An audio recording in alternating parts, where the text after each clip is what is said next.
একটা হাদিস শোনাই, যে হাদিসটা হয়তো জীবনে শুনছেন কিনা জানি না, যতদিন বাঁচবেন এই আমলটা করবেন। প্রিয় নবী বলেছেন বিনা হিসেবে জান্নাত। সেটা কি? আল্লাহ নবী বললেন আয়াতুল কুরসি, এত নিয়ামত এই আয়াতুল কুরসি, এই আয়াত এত দামি, যে ব্যক্তি প্রত্যেক ফরজের নামাজের পরে এই আয়াতুল কুরসি পড়বে, সে যদি ফজরের নামাজের পরে পড়ে জোহর পর্যন্ত সমস্ত গুনাহ মাফ। যদি জোহরে পড়ে আসর পর্যন্ত গুনাহ মাফ, আর যদি আসরে পড়ে মাগরিব পর্যন্ত গুনাহ মাফ, আর যদি মাগরিবে পড়ে এশা পর্যন্ত গুনাহ মাফ, আর যদি এ পর্যন্ত গুনাহ মাফ। এটা কত বড় দামি একটা হাদিস শোনায়া দিলাম।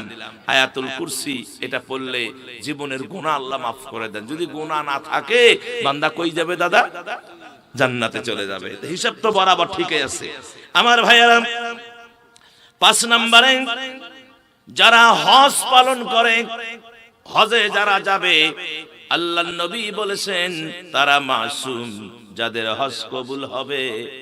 যখন মা সন্তানকে প্রসব করে, বাচ্চা যখন কোনো গুনাহ থাকে না, একজন হজ পালনকারী যখন হজ করে দেশে ফেরে, বাড়িতে ফেরে, মাসুম হয়ে যায়, জীবনে তার কোনো আর গুনাহ থাকে না, পচে পবিত্র হয়ে যায়, গুনাহ মুক্ত হয়ে যায়। কিন্তু আমার ভাইয়েরা, আমরা দেখে থাকি অনেক হাজী সাহেব হজ করে আসার পরে চরিত্র চেঞ্জ হয় না, হজ করে আসার পরে আবার দেখি বিয়ে করে। আছে না এরকম? হ্যাঁ, হজ করে আসি দেখি নাই লন্ডা ভন্ড করে আরেকটা বিয়ে করছে, এরকম আছে না নাই আমার ভাইয়েরা? তারপরে কিছুদিন আগে শুনলাম যে এই ভাস্তি বউ বলে পালে নিয়ে যা বিয়ে করছে। এরকম এই যে কবিতা আকারে হাটে বাজারে বলি বলি বেড়ায়, ওই যে কি আব্দুল গফুর হাজি না কি সুন্দর সুদ দিয়ে বলে। আমার ভাইয়েরা, চরিত্র যদি চেঞ্জ না হয় তাহলে বুঝবেন আপনার হজ হয় নাই।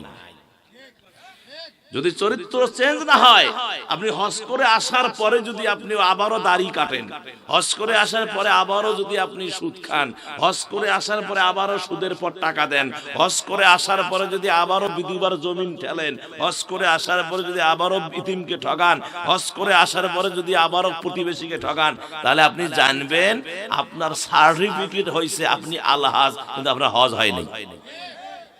কথা কর, আপনি পরিচিত আছে আপনি হাজি, হাজি হাজি হাজি, কিন্তু আপনার হজ হয় নাই। আর হজ যদি হয়, আমার রাসূল বলেছেন যে ব্যক্তিটা হজ পালন করবে, যার হজ হবে, বিনা হিসাবে জান্নাতে যাবে। যেমন আরেকটা সার্টিফিকেট নেন, প্রিয় নবী বলেছেন মান যারা কবরি ওয়াজাবাত লাহু শাফাআতি, যে আমার রওজা জিয়ারত করলো, আমি নবী তার জন্য সুপারিশ ওয়াজিব হয়ে গেল। সুবহানাল্লাহ কয় না?